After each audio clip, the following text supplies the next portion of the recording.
तिनं आपली दुधाची घागर तिथंच ठेवली आणि काळ्या कभिन्न अंधारात चाचपडत गडाला हात घातला.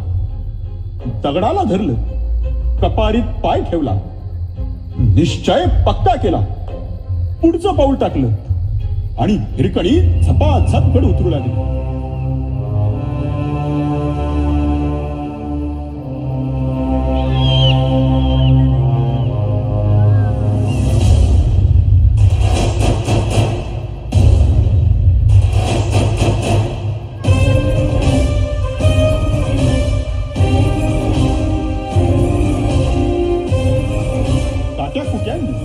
सापा विंचवांनी भरलेल्या वाटा, हाच खळगे, कपारी, पण हिरकणीला कशाचं भान नव्हतं. तिच्या पुढे होतं फक्त तिचं बाळ.